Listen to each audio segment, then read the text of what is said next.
Bueno, aquí estamos en la tercera parte de la clase.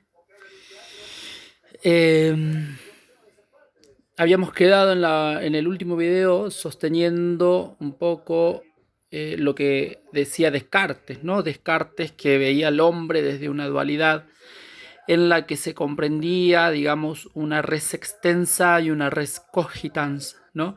La res cogitans haciendo hincapié al ser pensante dentro del hombre, y la res extensa haciendo eh, o sosteniendo la dimensión corporal, material de la vida del hombre, ¿no? El dualismo entre el pensamiento y el cuerpo, digamos así, viene a influir a lo que va a suceder más adelante dentro de la modernidad, y lo que va a sostener la filosofía, el saber filosófico y a su misma vez el saber científico sobre el hombre.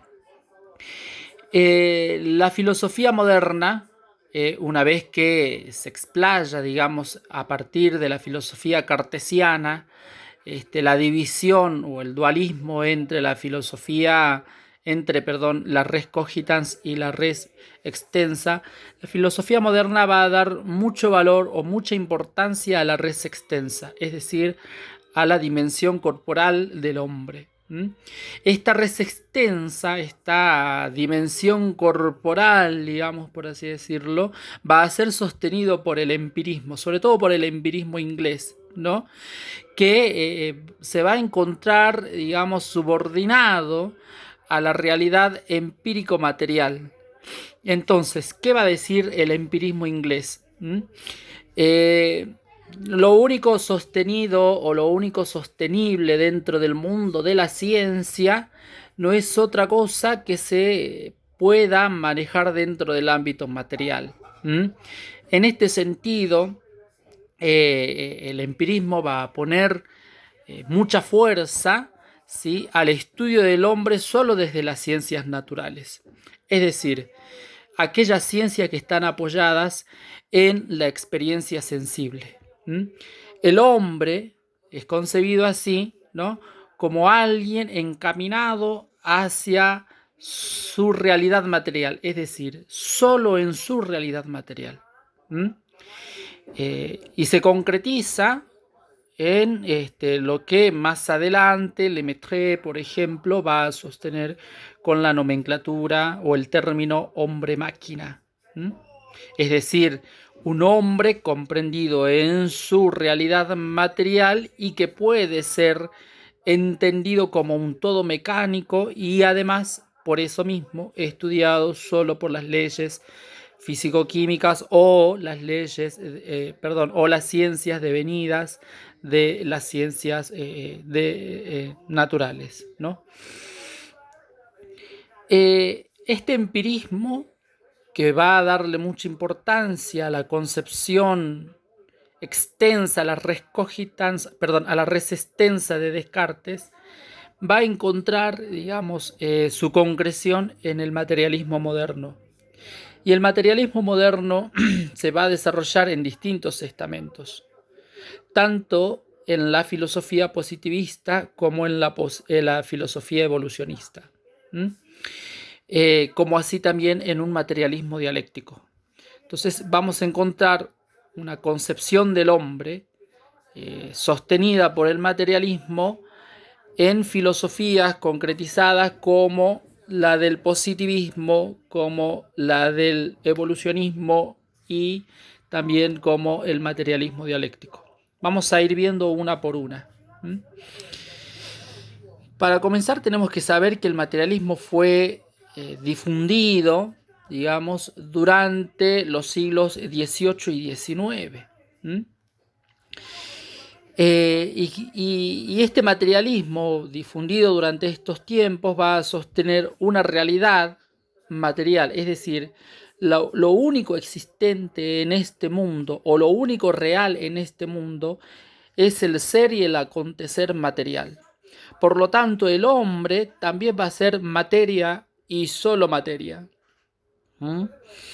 Eh, esta visión va a ser muy influyente, sobre todo en el desarrollo del positivismo moderno. Que es la primera forma del materialismo en la Edad Moderna. El positivismo moderno, digamos, sostenido y desarrollado durante el siglo XIX, de alguna manera encuentra su punto de partida en la filosofía de Comte, ¿no? Un pensador francés, ¿no?, que se va a preguntar sobre el conocimiento científico. Este pensador, Comte, Augusto Comte, se va a preguntar cuándo podemos nosotros concebir que un saber sea considerado como un saber científico. Y va a decir que el hombre, mientras va conociendo, pasa por 3 estadios concretos. El más básico, digamos, y el menos superior de todos para Augusto Comte va a ser el estadio religioso. Luego el hombre, una vez que deja, digamos, estas prefiguras religiosas que hacen a la realidad del mundo, va a encaminarse hacia un estadio metafísico. Deja a los dioses para involucrarse con el ser, hasta llegar al punto culmen del conocimiento, que es el estadio positivo. El estadio positivo es el estadio científico. Entonces, Comte, ¿qué va a decir? El hombre va a atravesar en su camino del conocimiento por 3 estadios distintos. El religioso, que es cuando encuentra respuestas, digamos, en las divinidades. Entonces, por ejemplo, ante la pregunta ¿qué es el amor?, el hombre va a responder en este primer estadio, y el amor viene dado por la diosa Afrodita, por ejemplo. Una vez que pasa o trasciende ese estadio, va a llegar al estadio metafísico. Entonces va a dejar los dioses y va a reemplazar las respuestas devenidas desde la divinidad para centralizarse en las respuestas sostenidas por el ser.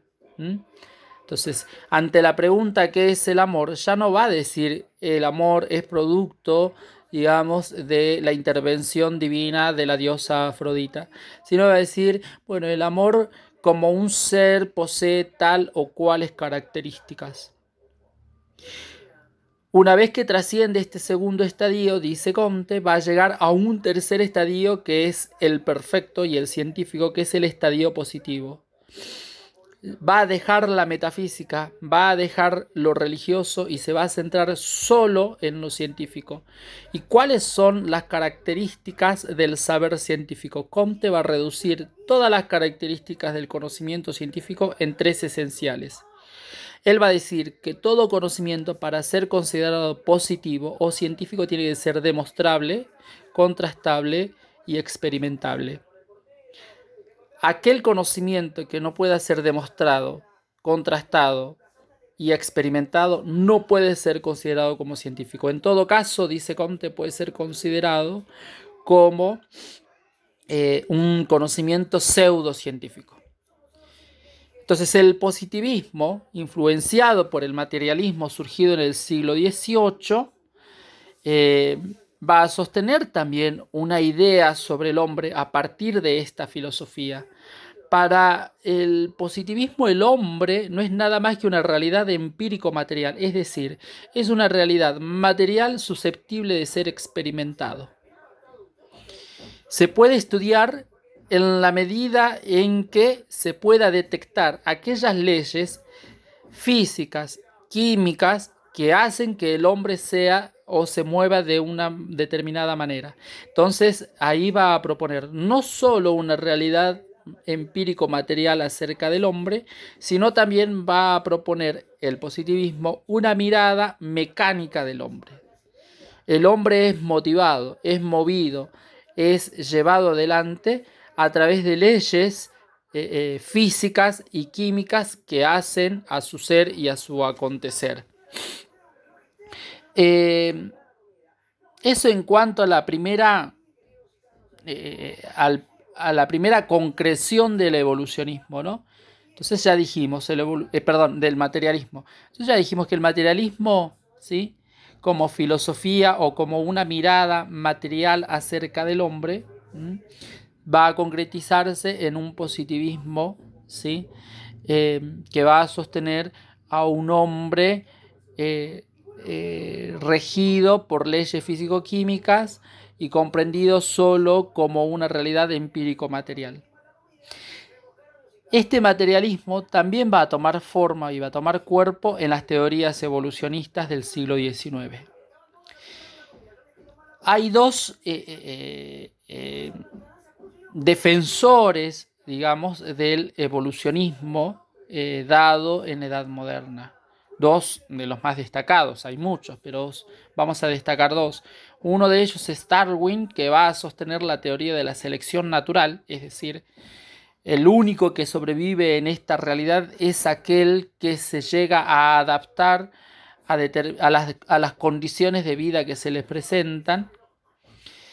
Y el otro de ellos es Lamarck, ¿no?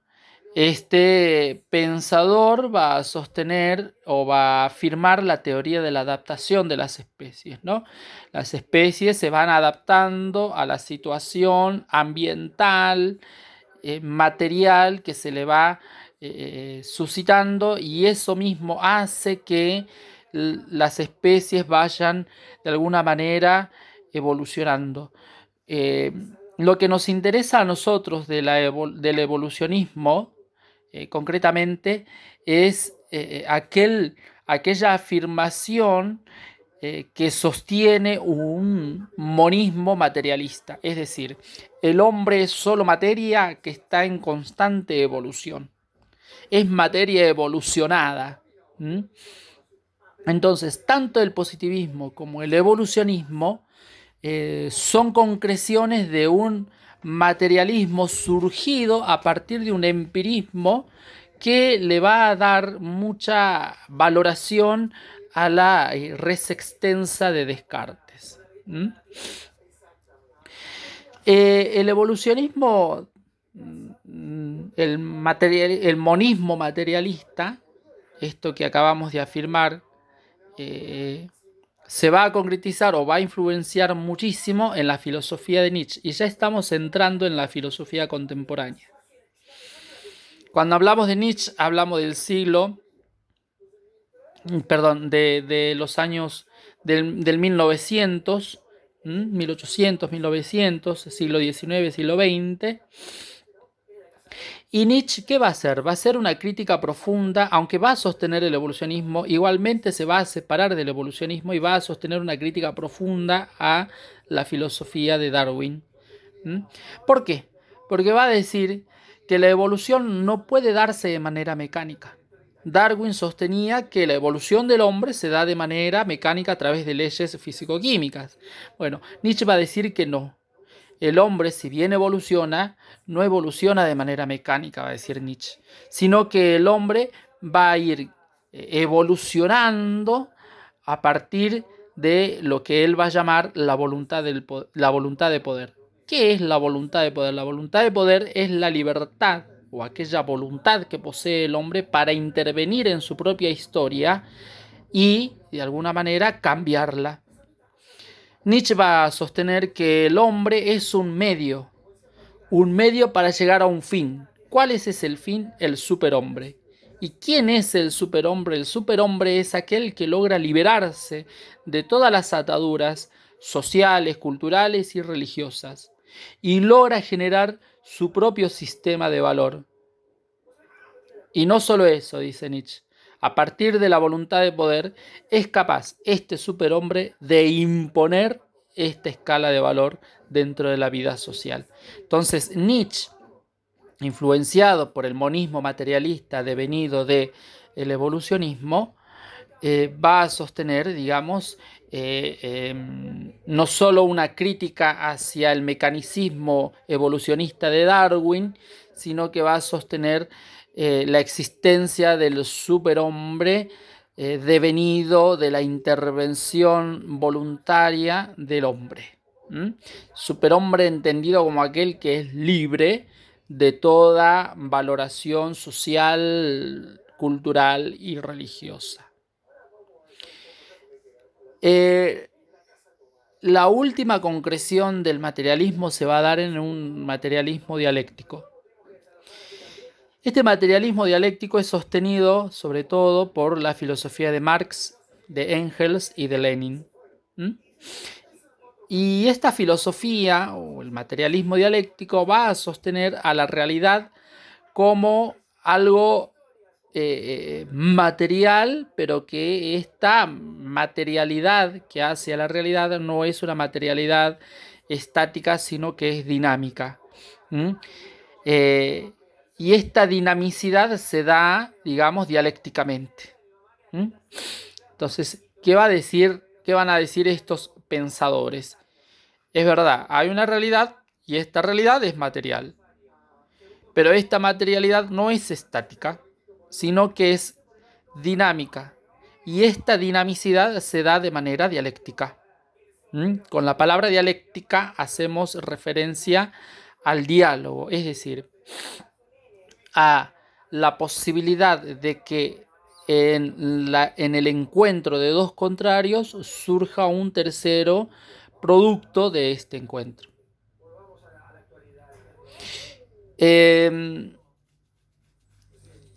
Como para explicitar un poco más esta filosofía, es importante que entendamos qué es lo que sostiene sobre todo Marx respecto de la realidad, respecto del mundo, ¿no? Ya dijimos que para Marx la realidad es materia dinámica que se desarrolla dialécticamente. Esta realidad material para Marx se da de manera histórica.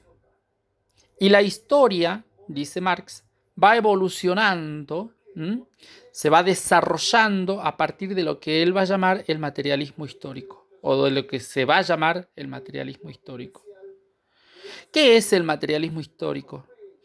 Materialismo histórico es aquella materia producto de una situación económica que se va desarrollando de manera histórica. Marx va a decir que toda situación económica, es decir, aquellas relaciones dadas entre los medios de producción y las fuerzas laborales, entre el consumo y la producción, toda situación económica va a mover la historia. ¿De qué manera? Condicionando todo tipo de montaje, el montaje jurídico y político y el montaje ideológico. Y cuando Marx habla de montaje ideológico, está hablando de aquellos contenidos o aquellos saberes que hacen o que justifican un determinado sistema económico de poder, como la filosofía, la moral y la religión. Marx va a decir que hay en las sociedades actuales una especie de dominio estructural en donde lo económico, digamos, hace que haya sectores de la sociedad que se determinen como dominados y otros como dominantes. Entonces, la historia se mueve a partir de la situación económica que se va dando en cada situación epocal, digamos, ¿no? Lo que a nosotros nos interesa del materialismo dialéctico o de la filosofía marxista acerca del hombre es aquello que ellos sostienen, ¿no? Para Marx, el hombre no es nada más que un conjunto de relaciones sociales cuya finalidad o cuya función no es otra que la del desarrollo del materialismo histórico. Entonces, el hombre no es nada más que una res extensa, un cuerpo, materia, que colabora dentro de el desarrollo del materialismo o de la materia de la historia. Es un engranaje más. Es importante que nosotros vayamos ya mirando cómo el materialismo se ha ido desarrollando o concretizando en distintas filosofías o miradas acerca del hombre. Entonces ya tenemos un materialismo dado en un positivismo, en un evolucionismo y en un marxismo o materialismo dialéctico. ¿Mm? Otra mirada que es más contemporánea, más allegada a nuestros tiempos, es la mirada devenida de filosofías que van a sostener un personalismo y un existencialismo. Y acá vamos a encontrar tres filósofos importantes, tales como Blaise Pascal, Kierkegaard y Sartre.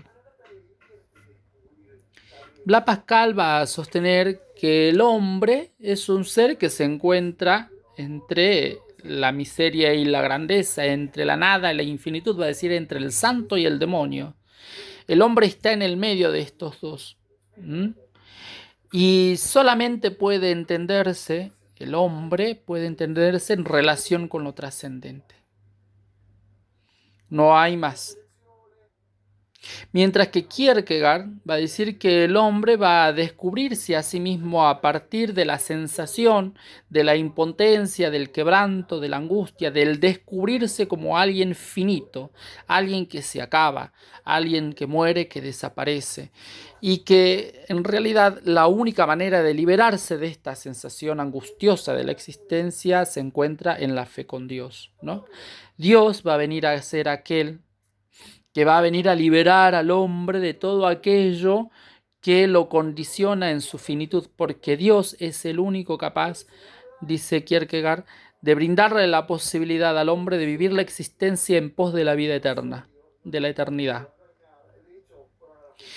¿Quién se va a diferenciar de estos? Va a ser Sartre. Sartre, un filósofo francés, que va a decir o que va a sostener o va a poner las bases fundamentales de una filosofía existencialista atea, digamos, ¿no? Y va a sostener el principio existencialista en la afirmación yo existo y luego soy. ¿Mm? La existencia precede a la esencia, dice Sartre. Sartre va a sostener que el hombre es un ser arrojado en este mundo,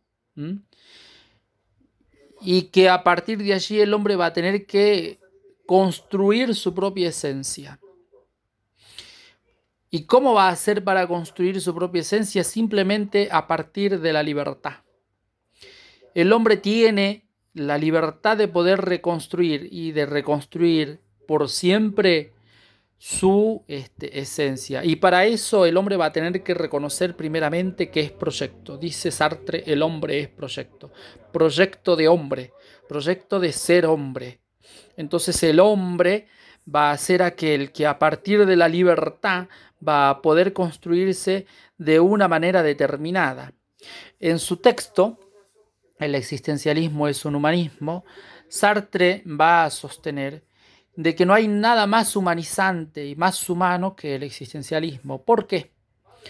Porque, dice Sartre, toda elección que hacemos sobre nosotros mismos va a repercutir necesariamente en la vida social. Soy yo el que decido qué tipo de docente quiero ser y qué tipo de enseñanza quiero brindarles a mis estudiantes. Asimismo, son ustedes los que deciden qué tipo de estudiantes quieren ser. Y acá Sartre dice que el hombre tiene que hacerse responsable de lo que elige. Si yo decido ser este docente y no aquel docente, entonces tengo que hacerme responsable de esta elección. Porque esa elección es la que hace que yo sea de una determinada manera. Lo mismo pasa con el estudiante.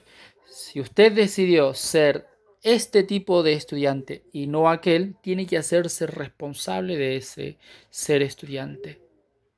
Les doy un ejemplo. Yo como docente les puedo mandar un trabajo práctico obligatorio a que ustedes puedan resolver. Está en su decisión personal, en su decisión libre de hacerlo o no, en resonancia o en consonancia a lo que usted mismo decide ser como estudiante. Y yo decido ser un estudiante responsable, entonces hago el trabajo práctico. Pero decido ser un estudiante irresponsable, entonces no lo hago. Y luego asumiré las consecuencias por esa elección. Dice Sartre, no podemos culpabilizar a nadie en este sentido. Siempre la última palabra la tenemos nosotros. Nosotros somos los protagonistas de lo que queremos ser. De alguna manera, cada uno de nosotros va a decidir qué tipo de profesional quiere ser el día de mañana. Entonces el hombre es algo inacabado, dice Sartre, el existencialismo de Sartre, que tiene que hacerse a partir de la libertad. Y aquel que asume lo que es decir, nada, es decir, proyecto, puede de alguna manera reconstruirse. Entonces, Sartre va a sostener un hombre que puede realizarse en la libertad y que por ello mismo debe, de alguna manera, hacerse responsable de ello. Y, dice Sartre, esto me estaba olvidando, toda elección conlleva un compromiso. Un compromiso no solo para construir mi propia esencia, lo que yo quiero ser, sino para construir la vida social que me rodea. Si yo decido ser este tipo de docente es una propuesta para que aquel otro que me viese pueda asumir este mismo rol o rechazarlo. Mi ser, o lo que yo decido ser, de alguna manera, conlleva un compromiso con la humanidad. No puedo elegir cualquier cosa. Lo que puedo hacer es, de alguna manera, elegir ser un determinado profesional con determinadas cualidades, de tal manera que el mundo social pueda encontrar en mí una propuesta determinada de el ser y el hacer profesional. Entonces, la filosofía personalista y la filosofía existencialista van a sostener al hombre como alguien que tiene que descubrirse fuera de sí, trascenderse, ir más allá de sí para liberarse. Hago una síntesis de esto último. La resistencia de Descartes va a influenciar muchísimo en el empirismo inglés, y este empirismo inglés nos va a llevar a un materialismo que se va a concretizar en un positivismo, en un evolucionismo y en un materialismo dialéctico. Otra mirada contemporánea acerca del hombre es la mirada existencialista y personalista acerca del hombre. Entonces, nosotros vamos a ver de que hay distintas maneras de contemplar al hombre. En la antigüedad, una mirada socrático-platónica y una mirada aristotélica. En la media, una mirada cristiana, agustiniana y tomista. En la moderna, una mirada cartesiana. Vamos a ver lo que dice Kant acerca de la antropología. Vamos a ver lo que sostiene el empirismo, que nos lleva a un materialismo que se concretiza. Este materialismo se concretiza en un positivismo, en un evolucionismo y en un materialismo dialéctico. Y vamos a ver la mirada existencialista, personalista acerca del hombre, datada ya en estos tiempos. La pregunta que me suscita hacerles a ustedes, ¿ustedes piensan que el hombre es solo materia? ¿Será que el hombre es solo su realidad corporal? ¿Será que el hombre también posee o el espíritu, el alma, la conciencia adquieren un valor significativo también para la vida de ustedes? Si el hombre es solo materia, ¿puedo hacer lo que quiero con esta realidad corporal que la hace ser?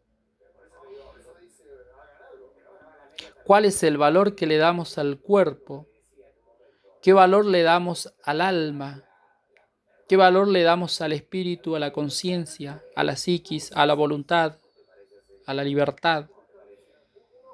¿El hombre evoluciona o cambia? Son algunas preguntas que nos pueden ayudar en nuestro quehacer profesional. Y bueno, este video se me hizo bastante extenso, pero bueno. La semana que sigue, la profesora López le va a mandar el trabajo práctico obligatorio. Consiste en la lectura de Foucault. Yo ahora, además de estos videos, les voy a mandar también un PDF con todo el material de la antropología para que ustedes vayan leyendo. Les vuelvo a recomendar, lean, hagan sus resúmenes, sus apuntes, porque nosotros no sabemos a ciencia cierta, pero tal vez en algún momento tengamos que programar una evaluación parcial. Vamos a intentar también, no la otra semana, sino la que sigue, programar una serie de encuentros virtuales con aquellos que tengan alguna duda acerca de estas dos últimas unidades que vimos, como para que ustedes puedan despejarse las dudas. Vamos a tratar de programar, de ver cómo organizamos esto con la profesora López. Son 280 chicos inscriptos, entonces hay que ver de organizarnos de manera clara.